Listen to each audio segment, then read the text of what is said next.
let's get started with our first panel discussion for today. Time to break the bias.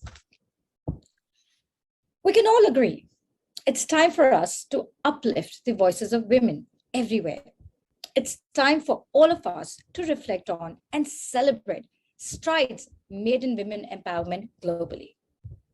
Together, we can take it further and make more progress in support of women's rights, socially, economically, culturally, and politically. Whilst many of us are not inherently biased by choice, gender biases and stereotypes have been deeply ingrained in our subconscious minds by the sum of our environment, education, and upbringing. This is the basis and unfortunately the reality in which cultures are created and societies are formed. Acknowledging that we're all biased in some way or form is an important step towards breaking these biases. It's pertinent for us to take a pause, reflect, and question whether our actions, our responses, even our thoughts can come across as biased. This is a useful step in identifying and eliminating any misunderstanding, disagreeability, or even ill will by presenting our best selves to others and equally assuming their best intentions. And to talk more about this topic, I would like to invite our moderator for today, Mette Johansson. Mette is a highly awarded author, keynote speaker, and entrepreneur. She worked in leadership roles for multinational corporations for 15 years before founding a training consultancy company called MetaMind. She's also the founder of Keynote Women Speakers and the judge for Women of Future Awards, amongst many other things. Mette has co-authored the Amazon #1 bestseller book, My Voice, Volume 4. For those of you who wish to connect with her and get to know a little bit more about her, we have shared her LinkedIn details on the chat. And with that, over to you, Mette. Thank you very, very much, Neera, for that introduction. Breaking the bias, that's what we're going to discuss on this panel. And Neera, you already wonderfully described some of the negative effects that biases have in our societies. To everybody right now, are you biased? These negative consequences that we were talking about, do you have these? Now, if you say, no, I'm not biased, I'm sorry, you're wrong. Everybody is biased. To be biased is human. It is programmed in our nature because we are exposed to 15 million bits of information every single second. And in our conscious minds, we can only process 50 bits. What a discrepancy, 11 million bits or 50 bits that we can process. Biases are a necessary feature of our brains to cope with all this information. It's shortcuts of the brain that are based on our experiences that are stored as information, as knowledge in our subconscious minds. For instance, when we're typing, we're not thinking about how we're doing it anymore. It's just flowing, isn't it?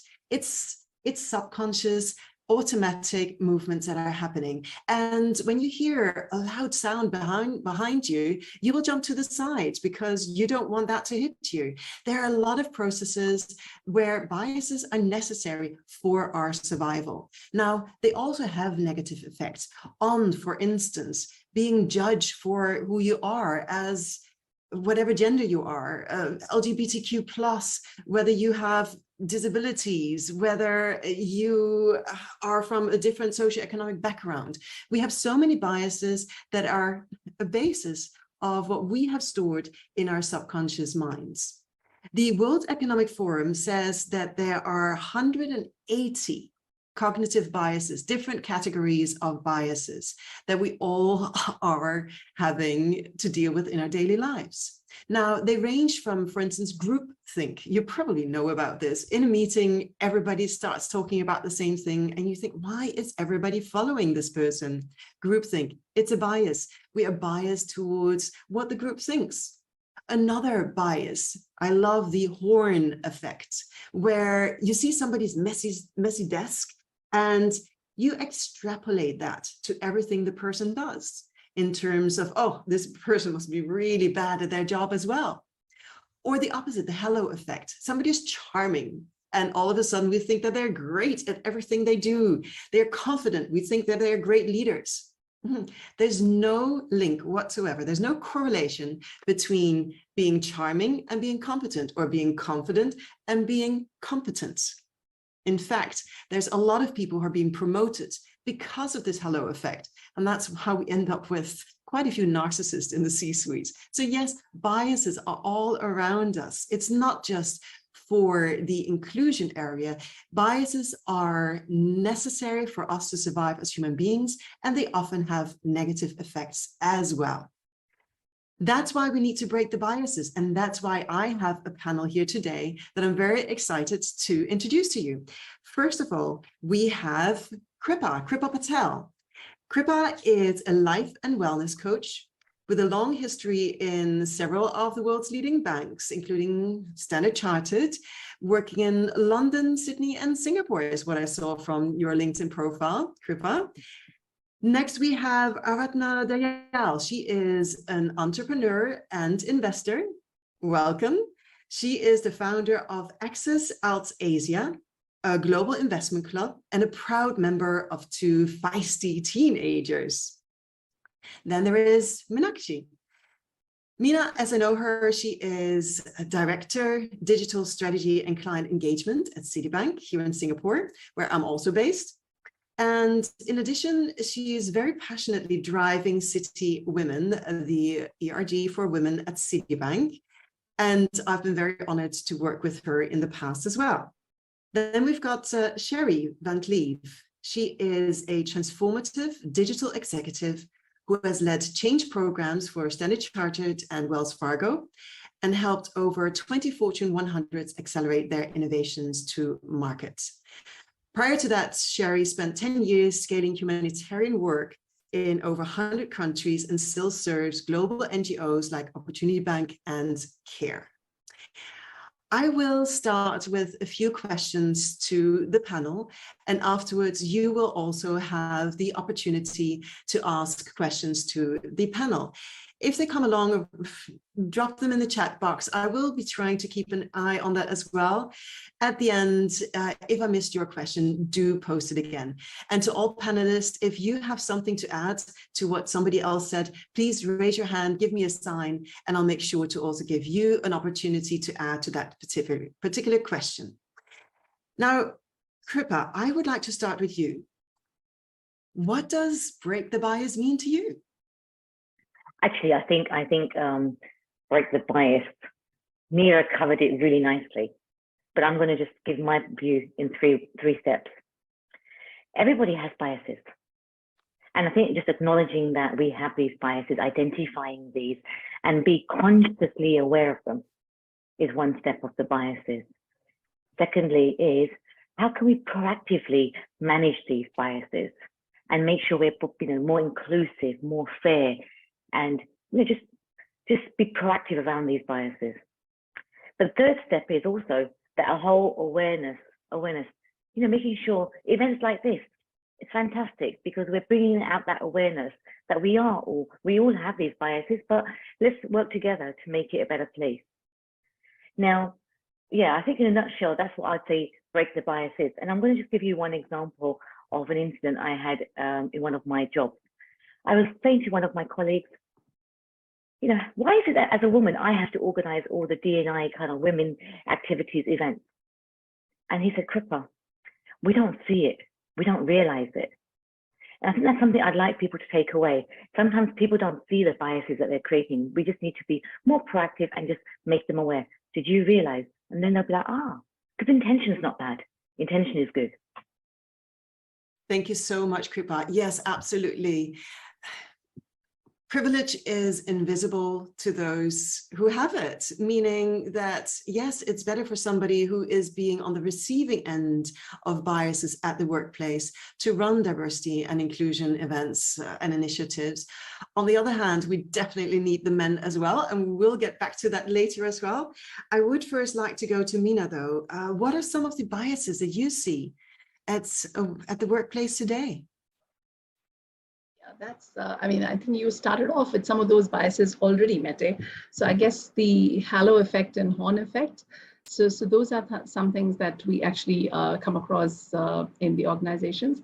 And of course, the gender bias that we've all been fighting it out in our own spaces today as to certain person. I mean, this is suited for male and this is suited for females kind of roles. And breaking those biases, we do go through the other set of biases, which are other set of hurdles that we'll have to overcome, like the affinity bias. So there is already a certain set of liking towards something that someone has already accomplished. So this person will be suited more for the job, right? So the affinity bias that exists. And the group thing that you mentioned, right? The conformity bias. So the entire group decides on a particular thing, then there exists a conformity bias. I think overall, and there are also beauty biases, which which also is something that goes with a little bit on the gender bias front, right? So a person who looks great and looks confident, as you mentioned, is someone considered as competent for that particular role or the task that is to be assigned. So I think these are some of the biases that we do see in the corporate world, maybe not just in the corporate world, everywhere else as well, I guess. So I think, and these are things that we're trying to get the awareness across in various places. Absolutely, the awareness again that Kripa also mentioned. And there is a beautiful word for one of the effects that you mentioned, the cloning, that we are promoting people just like us, a cloning effect. We're promoting people who we like to be around because it's easy, because they behave fairly much like we do. They confirm to us, yeah. They confirm to us, absolutely. And also regarding the beauty standard, the C-suite CEOs are taller on average than the general population. And how can women keep up with that when we on average are not as tall as men? Of course, lots of biases that we can dive deeper into. I believe, Sherry, that you have something to add to this as well. I saw your hands going up there. Oh, no. You feel free to continue and call me when you're ready. Okay, I am ready to call you. Go for it. I'm absolutely ready to call you to also give your opinion. What are some of the biases we see in the workplace? Let me just speak to it from a leadership perspective. When we talk about bias, I think every bias that we've talked about is like, I know we're going to talk about some really good stories. I'll share some of my stories of bias that we see, a bias that we have to protect from. But I do want to speak as somebody who is responsible for teams of people, that we have a responsibility both to set targets and programs around DEI and to make sure that those, I think, who made the point, Kripa, was it you, that the people that are leading those are representative and are diverse as well. They are full of allies, just as they are full of people who really empathize with and have experienced the impact of bias on their lives. The KPI and the programs around DEI are vital for us to support as leaders. And then I think for myself, it's how are we consistently and proactively bringing conversations about bias into the workplace in everyday conversations, in everyday meetings, and confronting it all the time. One of the unsuccessful routes that I see is leaders that just follow the programs that DEI programs give to them. So they'll show up for the conversation, and that is so well-intentioned. We are pulled into a lot of different directions, so it's kind of hard to do anything more than that. We'll show up for the conversation when it happens, or we'll bring a trainer into the room, we'll require the training, whatever it is. But actually, bias is happening all the time around us. And so it's our job as leaders to consistently confront it within ourselves and within the organizations that we see, whether it's me advocating for my teams or whether it's me, making sure that within my team, the people that I see are supported. And I'll give a few examples of different cases where I feel like I've had to advocate within the organization. I'll give some female examples because I think it's helpful for us to understand our own biases. I know I have them. I remember a time where I was working for a female leader and I observed her targeting folks who were more female on the team, junior to her. And I think I regularly use an executive coach. I counseled him on this and he was like, you know what it is? It's probably, I'm just going to let that voice. Okay, cool. It's probably a situation where traumatized by her own experience with bias, it's now a reverse bias. It's like grabbing back the power and then impacting that on others because you finally have the power and you don't really fully accept the position that you're at. And so you're sort of suppressing others without realizing it. I think it's a great example of not at all something that was aligned with her intention, and yet it was having a really significant impact on staff. I had to intervene. It was costly to me to intervene in that. There's a lot of emotions that requires to get involved and kind of step yourself in the middle. You put yourself at risk, but also absolutely required. And then I think another example I saw of great leadership also from a female executive was someone in a really senior role who ensured that as she built her team, 50% of the people in the leadership positions of her team, senior executives, myself included, were women. The gender pay gap did not exist. And if you are in financial services, I know we'll get into this a little bit more later, that's an area of an industry that has a long way to go on creating gender equity, gender inclusion, but specifically at the top areas of the rung. Most banks, most financial institutions publish big numbers across their overall organizations, which include a lot of folks who are tellers in branches across the bank, where we found it's more readily common to see gender equity. Where we don't see it as at the senior echelons of an organization, and we call that the broken rung, right? There's a ladder, but you can only get so far as a female or as a person of color. You can only get so far before you can't progress. And so this female executive did a fabulous job of not just showing up for these programs, but really ensuring that pay gender gap was resolved. Diversity, whether it was among people of color or gender or age, were all addressed, and that she published the numbers, even though as an institution we didn't require it. We wound up being the most diverse function in the organization. It was a great model for me. So I think two really good examples of where it can hurt us and where it can't. And I want to offer, Meta, because you opened with us that we have our own bias, I think of something that I've had to work on is that sometimes I've probably required more of women than I do of men, because I want them to succeed. And so people on my team, I'm pushing women harder because I felt like I had to push myself harder. I think that was an example of an unconscious bias I've had to be really proactive against not repeating myself. Thank you very much for sharing that, Sherry. Yes, absolutely. Women are typically asked to have a better performance than men in order to be supported. Before we get further into this topic, I'd like to also turn quickly to Aradhna. What about you? Have you faced any of these biases, and how do you deal with them?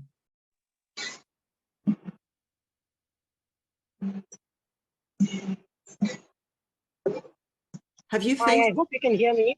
Yes, absolutely. Have you faced any of these biases? And I work in the field of finance and investing, and I think for the longest time this is probably a very male-dominated world. So I think biases is something that I pretty much grew up with. And, to a large extent, I don't even think we thought they were biases 25 to 30 years back. So I'll give you a very funny example.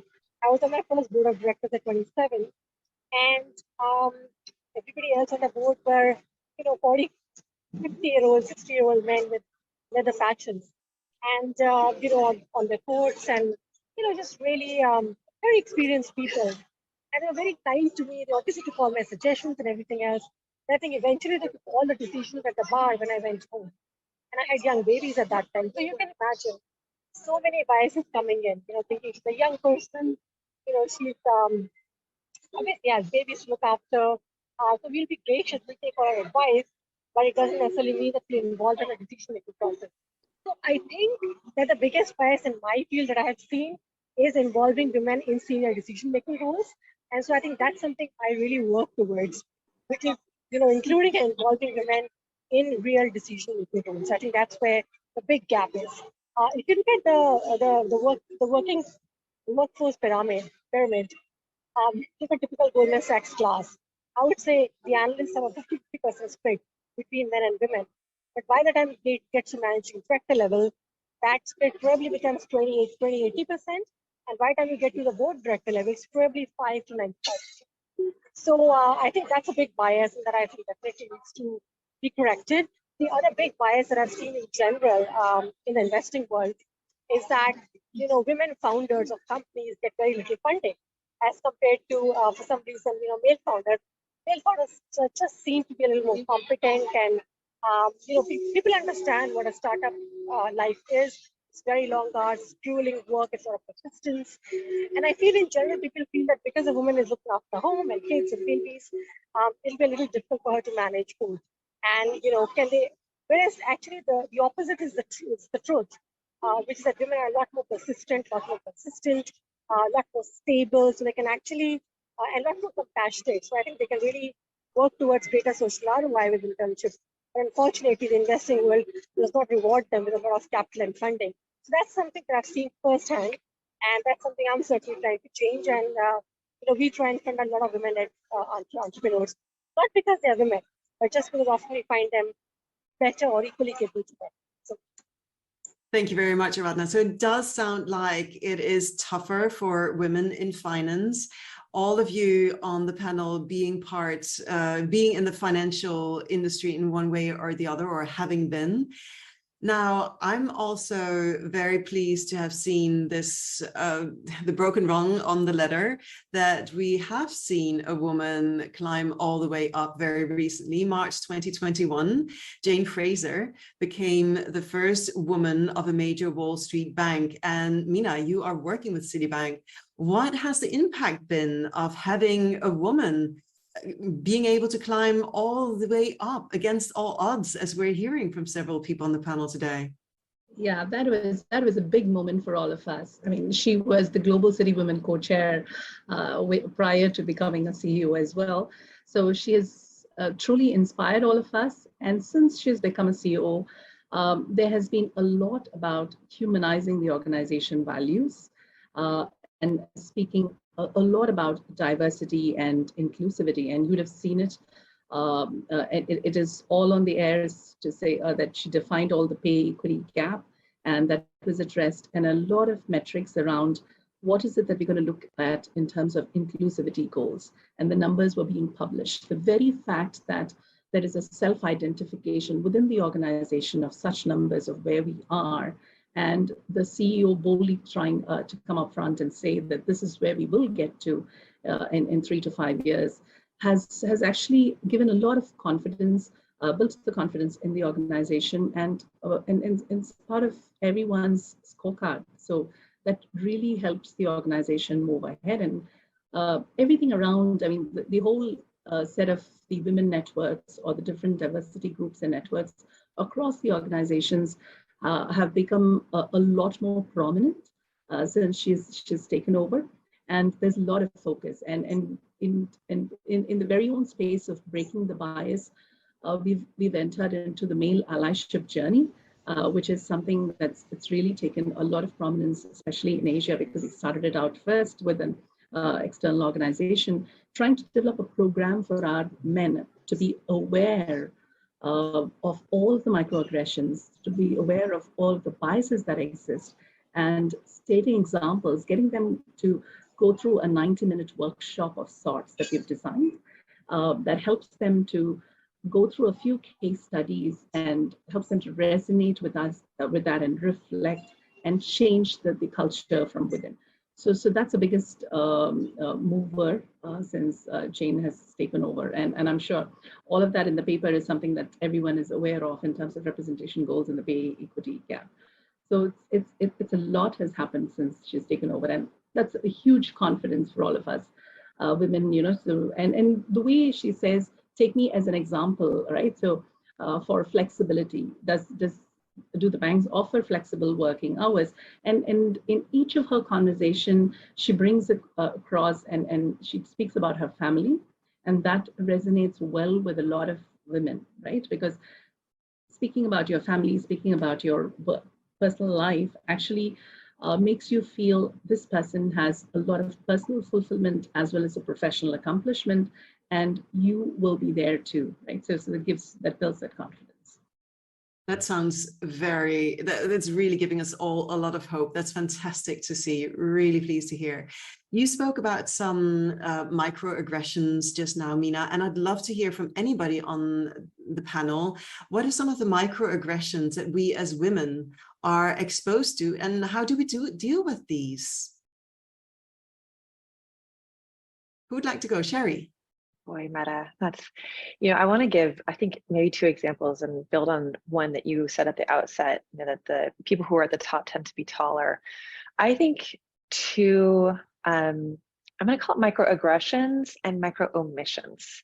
And a micro omission that I regularly see is if you're a tall, typically male individual with a low voice in a room, you can have a really calm demeanor because authority is naturally handed to that very low bass voice and the tall figure, because we have those inherent biases of thinking, well, this person keeps the tribe safe and is the authority, is the king, whatever, these somehow very, very ingrained in us, things that you, as you mentioned, that our brains use to make decisions really, really quickly about how we're going to make decisions in that room.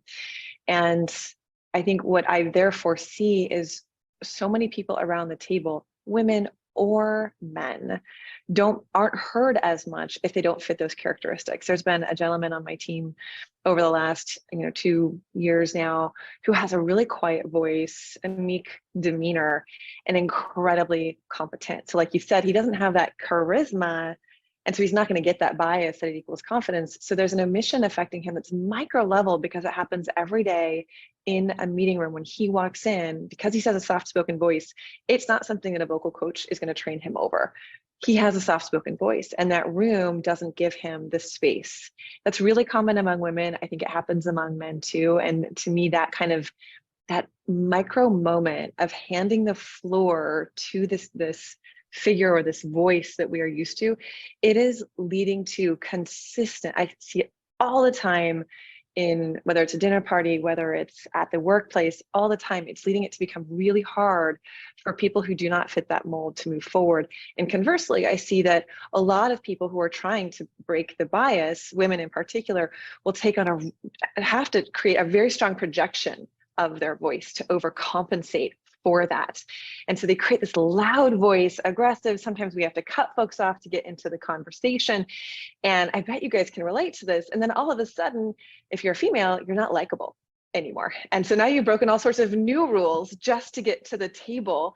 And it's this constant dance that you are playing. And there are all these micro moments that you are attuned to, that somebody who happens to have a tall figure, is most likely male, most likely has a low voice, louder voice, doesn't even have to think about as they go through their day, right? There's no half of their brain just thinking about how they can get heard, but what happens if they do it too loudly?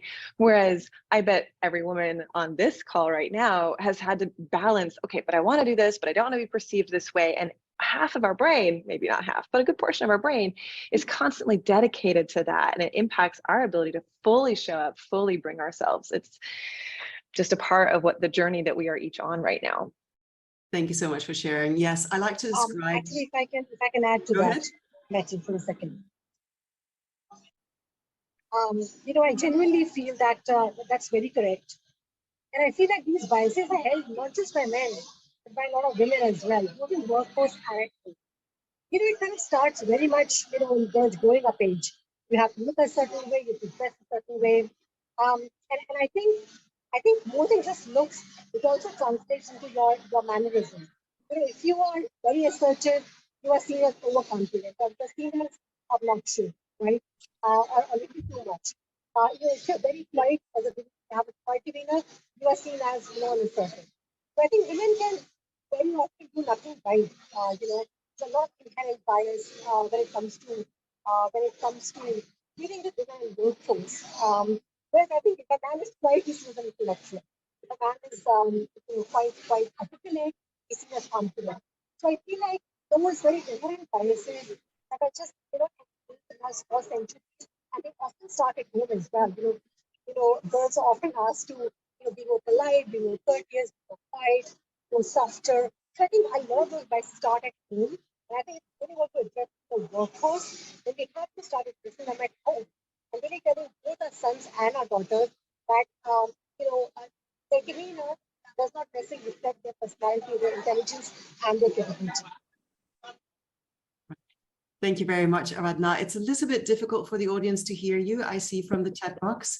Back to the microaggressions where we're talking about, I like to call microaggression or micro omissions, micro inequities. There's a lot of different nuances around this as bias in action. When our biases are being expressed, that is when these little painful, hurtful things are happening. Kripa, I was wondering, any experiences with this at your end? Actually, the experience I was thinking about as we're talking about all of this is women have babies. So there's always this whole world around, okay, she's come into the organization, she's this age, she just got married, she's going to go on maternity leave. Another interesting challenge. And I wanted to share a story. When I was pregnant with my second child, I was in the UK, and the organization's intention was great. They were like suggesting that I went on maternity leave early, but I didn't want to. I wasn't ready to. I wanted to work through to the end till I was going to hospital to deliver the baby. And there was so much great intention from so many colleagues saying, Kripa, you need to stop working. You need to stop working. You need to rest. You need to stop working. And I just wanted to share that story because as we're talking about all of this, I was thinking, oh my God, I remember that moment. But I challenged it and I worked to the end. Well done, Kripa. Absolutely. The litmus test, or simply ask the woman, have you asked her, right? What does she think? To anybody, of course, we need to take the person who is affected into consideration and not just assume that they think as everybody does. Now, I do have a couple of questions in the chat box that I have here. Gina, she's asking, culture fit. Has this been misused by interviewers to cover their biases? I think that was also with affinity bias that we spoke about before. Who would like to take that question? Is culture fit misused by interviewers to cover their bias? I wouldn't mind just diverting that question slightly, which is job description biases.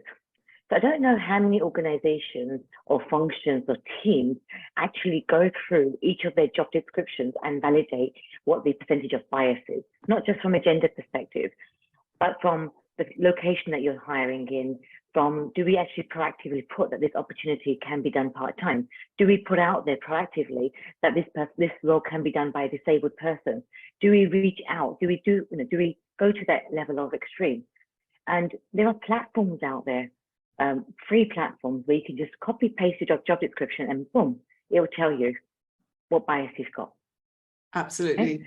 And Gina, I know I'm not answering your question directly, but that's a step before we can even do the interview side of things. And then there's the whole training interviewers, making sure that those people leaders or the leaders really know how to conduct that interview. Now, yes, culture fit can be misused because we can then say, well, actually, there is no 3 + 7 = 10 minus that kind of equation. It's always subjective. So if they've not been trained, then yes, absolutely, it can be misused. It has been misused. The other side of it is, do you know what your values are? And does that organization align to your values? Do you want to be in that function, that organization where those leaders are misusing that culture fit? Yeah, and I think sometimes it's not something so blatant and obvious. So for example, certain or most organizations are moving towards having a diverse slate of candidates, right? At times, do we really get the diverse slate? Or what are the managers really doing, right, to get that diverse slate as well? It's not just about the bias during the interview itself. It's about getting the whole panel. And is the interview panel also diverse?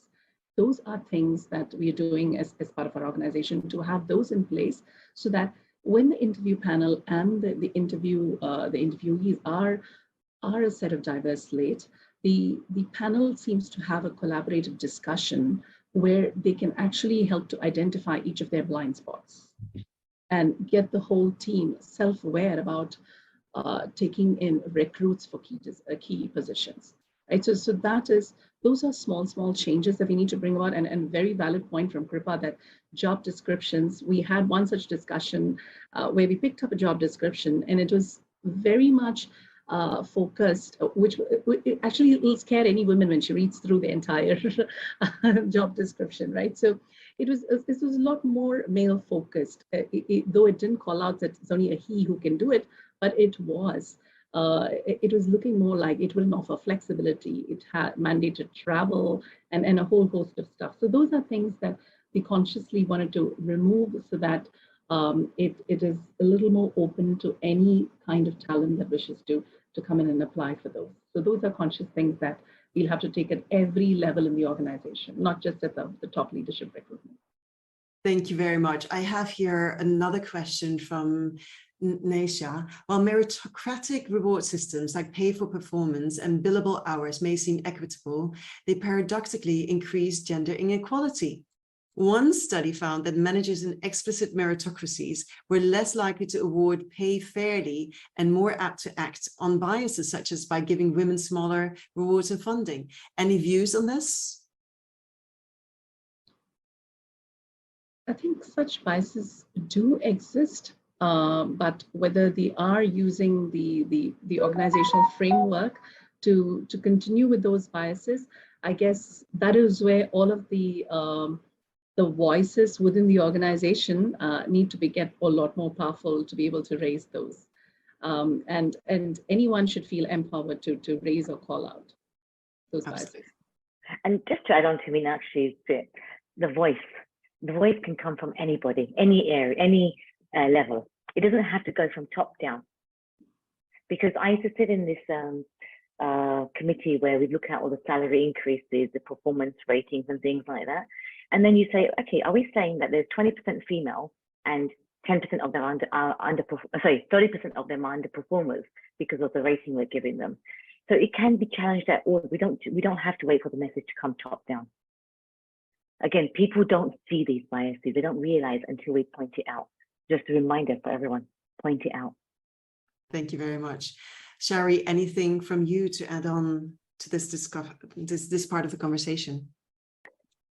Well, I want to say, I don't think I have as much experience with using something like billable hours or other ways to enforce that, but I do around bonuses or around promotions. And I think one of the drawbacks I've seen, so I think you need to have targets, and you need to say, if we're not able to meet those targets with awesome professionals that are diverse, what's wrong with us in our pipeline and what's wrong with us in our recruiting? But what I have found is that it can lead to backroom talk.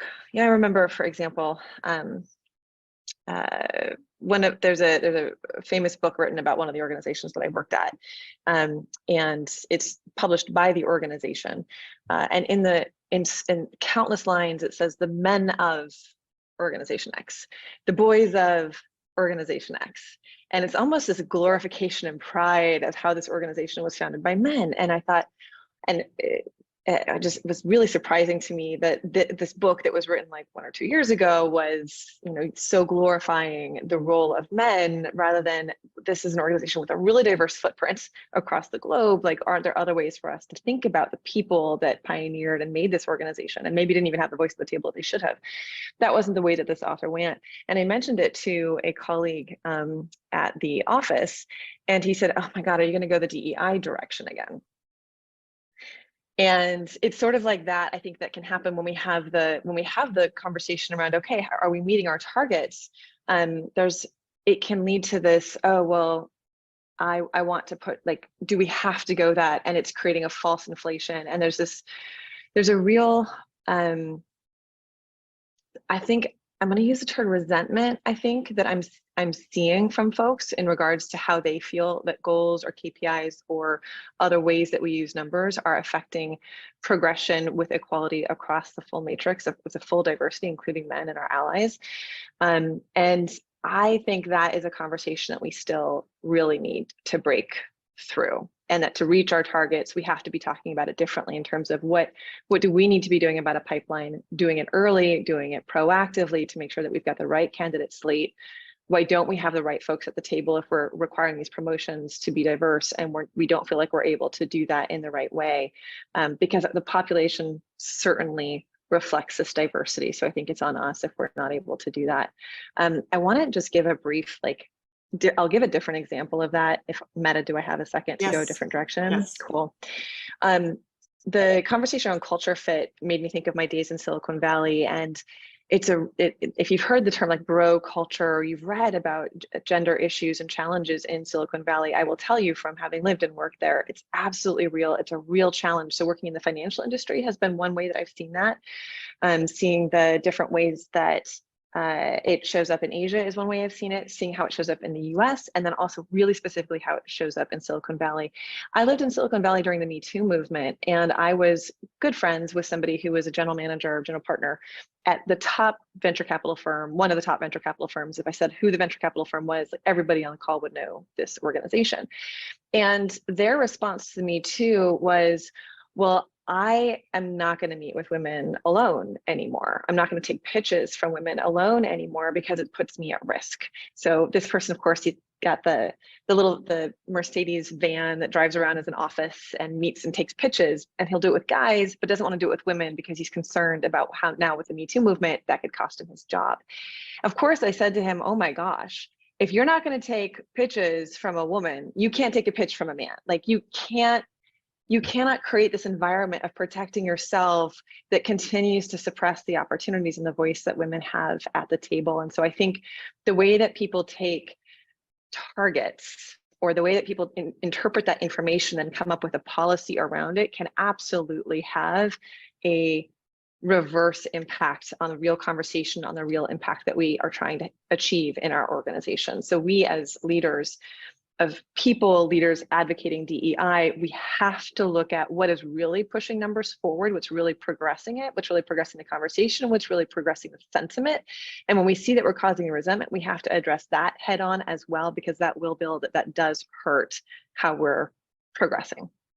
Thank you very much. If anybody in the audience has a question, please put them in the chat box. We might be able to squeeze one more question in. Whilst we are seeing if there are more questions, what you said, Sherry, you discussed very much men, women, how this works, how a Me Too movement can also have negative impact on how we act and the opportunities for women. More to Meena and Kripa to build on that. What is the role of men and women, and what is one thing either men or women can do to have a more equal workplace? Meena, do you want to go first? Yeah, sure.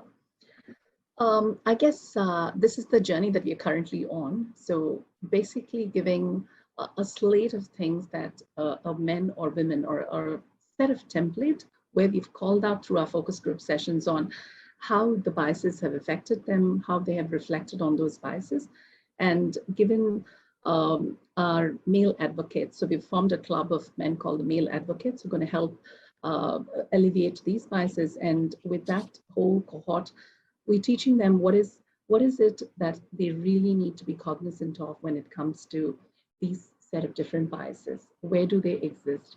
And whether it's at the meeting room or at the evening, or the evening drinks, or is it coffee chats, is it lunches, where the inclusion gets mixed, where there are microaggressions. So all of those places have been called out to create that awareness. And incidentally, what we noticed was some of the men weren't even aware. That means they hadn't gone even to the extent of being self-aware, or haven't spent enough time about reflecting on all of these until we call them into those conversations. And then there was a whole set of resonations and recalling of incidents that happened. And we asked them to give commitments to us of what they will be cognizant of and what they will actually start doing after those sessions. So these are some of the things the DI group tends to do as call to action. Sometimes we bring those real life examples into templates or case studies for people to take back. And we also bring to the forum success stories of what has actually worked well, where even before the women went up to the male ally to ask for sponsorship or mentorship, the men noticed and were constantly seeking to help the underrepresented groups or the women to come up and be their sponsors. So those are success stories that we try to reflect. And these things, we hope, in the next few years will help us grow further, so that we don't need to have a women's group and men's group, and everything becomes gender neutral at some point in time for posterity. Absolutely. And that's when we know that we've done a good job and that we've reached our targets, when this is not necessary anymore. And I so much agree to what you're saying, Mina. Often there's a white man in the room who will say, oh, you know, diversity should really be focusing on diversity of thought. And that's when my alarm bells just go ringing crazily, because it's often made as an excuse for, oh, we already have diversity of thought. It just happens to be all white men in the room. Well, the truth is that we all have different thinking that is shaped by our upbringing. We have different lenses because of who we are and our way of upbringing. And it is quite different whether you're a woman, a man, whether you're brought up in India, the US, Denmark, Singapore, wherever you have been brought up, socioeconomic background, all of that does color our lenses. So yes, Mina, I feel very, very strongly about this. It's important to have those male allies on board. Kripa, what about you? Very briefly, what is one thing around men and women and what we can do? I wouldn't say specifically for men, specifically for women, but I think one thing I'd say as a takeaway is our mind is so powerful, and there's nothing wrong with it. There's nothing wrong with us having biases. So let's not fight those biases that come to us. Don't try to throw them away, but let's learn how to identify them, acknowledge them, give them that love and attention, and then manage them, and then spread that awareness, that magic dust. For the guys that are here, if we're talking about gender diverse, count yourself lucky to listen to us and hear us, because you're getting awareness that not all the guys can get. And we need to encourage more guys to come to these events and hear it out when we're talking about gender diversity or gender bias. So I think, you know, I feel that that would then allow us to create this more inclusive, safe, and effective diversity of thought, as you mentioned, environment. Thank you very much, Kripa. And yes, we're all biased. When somebody of darker colored skin enters the public transport that you are riding on, you will clutch your handbag, you will clutch your purse, your wallet, whatever it is. Human beings do this. When a darker skinned person enters the train, the bus that you're riding, you will clutch your belongings. And this is not just for people like me who are quite white. Everybody, regardless of skin color, tends to do that. That's because of our biases. It has been so much ingrained that dark is negative. And this is a very unfortunate effect. So yes, it is about having that awareness and acting against it as well. One of the things that I also like to point out with Mina, you mentioned, we talked about Jane Fraser. She had this amazing commencement speech where she talked about going to e-school, where it is about being more emotionally intelligent, not just going to B-school. And the moderator afterwards said, thank you for that lovely speech. And I was cringing.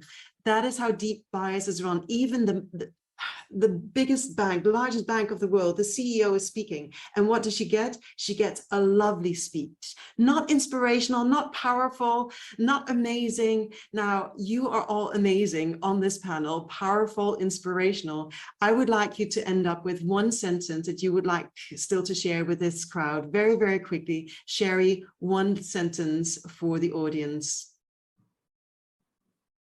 Go to places that are aligned with your values so that you can progress equity and inclusion. You can progress this effort. Wow, powerful. Thank you. Mina? Yeah, while you're calling out biases, try and be your authentic self. I love it. Kripa? I think I gave mine already, but I think just going back to let's acknowledge we've got those biases and let's work with them. Thank you so much. Thank you also for joining this panel. Powerful, amazing speakers. To everybody in the audience, thank you for joining in. I hope that you benefited and that you enjoyed it as much as I did. And with this, back to Neera.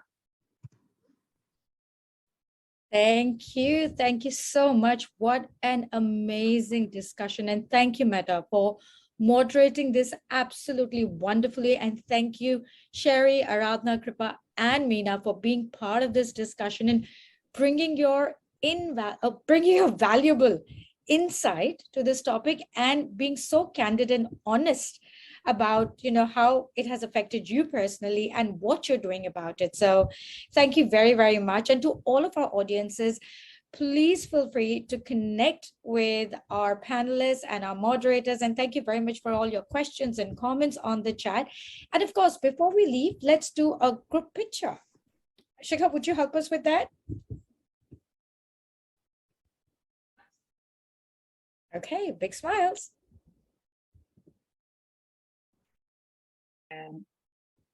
Great, thank you. Let's do one with this as well. I can't do it if I have to guess.